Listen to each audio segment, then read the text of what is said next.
Village food চ্যানেলে সবাইকে নমস্কার এবং স্বাগত।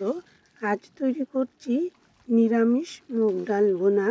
মাঝে মধ্যে মুখের স্বাদ পাল্টানোর জন্য এভাবে মুগ ডাল পাতলা না করে মশলা দিয়ে ভুনা তৈরি করলে খেতে অসাধারণ লাগে।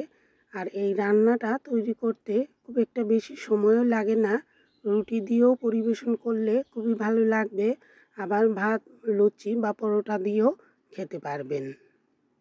রান্নার জন্য নিয়েছি মুগ ডাল মাঝারি বাটির 1 বাটি। শুরুতেই পরিমাণ মতো তেল গরম করে নিয়ে তাতে 2টি শুকনো মরিচ, এলাচি, দারুচিনি, লবঙ্গ, গোলমরিচ দিয়ে দিয়েছি তেলে।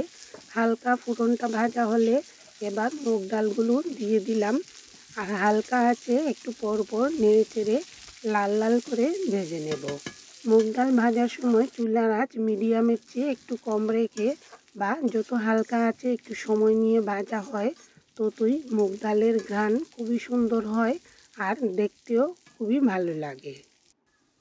ঘরোয়া রান্নায় মুগ ডাল আমরা সবসময়ই কম বেশি পাতলাই তৈরি করি, তবে মাঝে মধ্যে স্বাদ পাল্টাতে আবার নিরামিষ দিনে একটু ব্যতিক্রম করে রান্না করতে চাইলে এভাবে আস্ত মুগ ডাল ভুনা তৈরি করলে খেতে কিন্তু দারুণ লাগবে। ডালগুলো ইচ্ছে করলে একটু কড়া করে লাল লাল করেও ভেজে নিতে পারেন, আবার একটু হালকা ভেজেও নামিয়ে নিতে পারেন। তবে ঝরঝরে করে করতে চাইলে একটু কড়া আঁচে ভাজলে খেতে কিন্তু দারুণ লাগবে। ভাজা ডাল নামিয়ে রেখেছি আর সেই কড়াইটা আবারও বসিয়ে দিলাম। তাতে আবারও নতুন কিছু তেল দিলাম আর তাতে জিরা ফোড়ন দিয়ে দিয়েছি। অল্প 2-3টি তেজপাতা চিড়ে দিয়েছি আর ফোড়নটা হালকা নেড়ে চেড়ে ভেজে নিচ্ছি। চুলার আঁচ এই সময় কম রাখলাম আর আদা, জিরা, ধনিয়া এবং শুকনো মরিচ বাটা একই সাথে দিয়ে তেলের সাথে মশলাটা খুব সুন্দর করে কষিয়ে নিচ্ছি। মুগ ডাল ভেজে পাতলা করে রানলেও যেমন খুবই ভালো লাগে, আবার একটু ঝরঝরে ভুনা ভুনা আস্ত আস্ত করে রান্না করলে খেতে আরও বেশি চমৎকার হয়। আর এটা লুচি রুটির সাথেও খেতে দারুণ লাগে।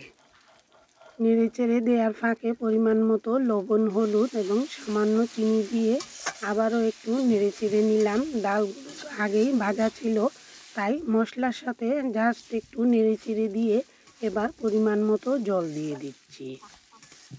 ডাল ভুনা একেবারে না শুকিয়ে হালকা একটু ভিজে ভিজে করব, তাই অতিরিক্ত জলও দিচ্ছি না। আবার ডালগুলো যাতে সুন্দর সেদ্ধ হয় তাই ততটুকুই জল দিয়ে এবার নেড়ে চেড়ে একেবারে হালকা আঁচে ঢেকে রাখবো, যাতে ডালটা সহজে সেদ্ধ হয়ে যায়। তবে অতিরিক্ত জাল দিলে জলটা তাড়াতাড়ি শুকিয়ে যাবে আর ডাল সহজে সেদ্ধ হবে না। তাই চুলার আঁচ এই সময় খুবই হালকা রাখতে হবে, তাহলে ডালও ফুটে যাবে আবার জলটাও বেশি শুকাবে না। 5-6 মিনিট ঢেকে দেওয়ার পর ডাল খুব সুন্দর ফুটে এসেছে। চিনিতে কম ছিল, তাই চিনির পরিবর্তে বাতাসা দিয়ে আবারও কিছুক্ষণ ঢেকে রাখলাম আর চুলার আঁচ একেবারে হালকাই রেখেছি। এতে ডাল আরও সুন্দর ফুটে আসবে, ঝরঝরেও হবে আর একটু মাখা মাখা হলে লবণটা চেখে দেখে নামিয়ে নিতে হবে। নামানোর আগে বাটা গরম মশলা দিয়ে নেড়ে চেড়ে নামিয়ে রেখেছি। একটু ভিজে ভিজে থাকা অবস্থায় নামিয়ে নিলাম, কারণ ডাল ঠান্ডা হলে আরও বেশি জমাট বেঁধে যায়, তখন একেবারেই ঝরঝরা হয়। সামান্য ভিজে থাকা অবস্থায় নামালে খেতে কিন্তু খুবই ভালো লাগবে। নিরামিষ দিনে এভাবে ঝরঝরে মুগ ডাল তৈরি করে নিন, লুচি, রুটি বা ভাতের সাথেও দারুণ লাগবে। আবার স্বাদ পাল্টাতে পেঁয়াজ রসুন ছাড়া যে কোনো রান্নাই খেতে কিন্তু বেশি চমৎকার হয়। কেমন লাগলো জানাবেন আর এতক্ষণ পাশে থাকার জন্য সবাইকে অসংখ্য ধন্যবাদ।